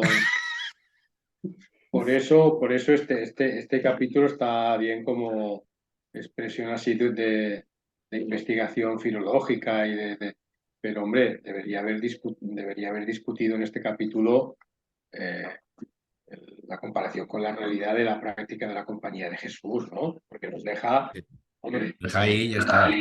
nos deja ahí deja el que documento ahí y ya. sin saber Sí. si realmente eso de que tenían que ser guapos y bien parecidos se aplicaba a la realidad. Lo del chocolate sí se... En fin, pues había una serie de ahí pero de figuras, los niños que ¿Sabes? tienen que Es subir de a hablar, eso que de era, niños placer era guapos, escolar. rarísimo. Sí, o lo de lavarse, Muy- tocándose la cara 32 veces con agua fría. Es de una caricatura, es fieramente caricaturesco. Es cierto que el sí, sí, sí. documento se desautoriza por su ridiculez, ¿no? O sea, Bueno, eso. pero hay cosas que podrían estar, digamos, arreglo un poco a los prejuicios o lo que fuera, o ignorancias de la época, pero otras que no sabes, ¿no? Sí, Sí, sí, sí, sí. debería haber dedicado, extendido el capítulo Haber discutido el documento, sí, claro. haber discutido el documento, claro, hombre. Casi que queda como por supuesto que vamos a ser doctos en la materia y que vamos a saber descubrir. No tiene por qué ser así. El, el Bueno, asunto de, el asunto de meter las tortugas de entre los los pescados a Galápagos. no comer es porque, bueno, en el siglo XVIII hubo un debate sobre si era carne o pescado. En España, en la península, porque podía ser consumido entonces en viernes o no. O sea, y esto llevado por médicos ilustrados en España. Igual que igual que se estudió si la tarantela curaba la picadura de la tarántula. Y por parte de médicos ilustrados. Y, pero bueno, bueno, es lo mismo, no tiene importancia. Bueno, sí, y se hizo además por el método de la encuesta. Mira, Y salió que sí, que la tarantela curaba. me curaba la- Porque todo el mundo había conocido a un primo su primo había sido, o sea, claro, una encuesta realizada de aquella manera, pero método de encuesta, salía que la tarantela y a que había que tener tarantelistas en los... Bueno, esto son Y, cosas menores. y en los jarros, en el fondo, pintado el nombre de Jesús. El Sí, nombre sí, de sí. Cristo. Sí, sí, sí. Jesús. Para ver la sangre. Claro, estas Un cosas. recordatorio. Sí. Bueno, Bueno, pues nos entonces, citamos claro, en 14 días. Hacemos sí, el apartadito este 2 de Fernando de de Bustillo. Fernando de Bustillo y ya saltamos Saltamos, si a estáis la... de acuerdo, a mí me parece sí. razonable también, ¿eh? Es muy Saltarlo, potente el de la persecución de los jesuitas, el texto que viene, ¿eh? Si sí. saltamos el de... Parece Yo, bien yo, saltar la musicología. yo estoy de acuerdo, sí, yo estoy de acuerdo en Pero saltarlo. entonces saltarlo todo, saltar Sí, también sí. a El Fernando apart- de Bustillo. No, No, no, no, no, no, no, el no. de Bustillo lo hacemos. Mm. Vale, Saltamos solo el 3, el El espíritu del 3. canto gregoriano. vale. Y ya ¿Vale? pasamos a la Y seguimos en la sexta parte. 453, ¿no? Entonces Exacto, exacto, habría que exacto. meterse ya en fijar páginas de la parte sexta, porque el de Bustillo cae Eh, rápido. Yo sí, creo que hasta donde llegaríamos lleguemos. hasta relación con el otro en la 465, Pues sí. Hasta Voy más o para la- adelante. menos, Vale, bueno, más o sí, menos, ¿no? no llegaremos, pero vale. Hasta la Ya, ya, 485. No, ya, 85, no, 65. 60 perdón, no oigo bien. Sí, la 465, que es la relación con el otro. Que acaba en la 470 Exacto, o Vale, 463. sí, vale. que ahí empieza consecuencias. Estas ¿Vale? son párrafos este es un texto muy... Vale. Hasta la 470, de acuerdo. Consecuencias, que también es un texto que vale la pena leer despacio. O sea, hasta la bueno, 470. pues pondré nota a los compañeros y pediré otro lector, ¿vale? Vale. Ok, ¿Cómo se puede acceder a las notas que has escrito, Joaquín? Joaquín, el chat. mira Sí. abajo. Perdón, Tengo un sitio que que pone detengo la más y hay... grabación. Un segundo que detengo la grabación. Ah,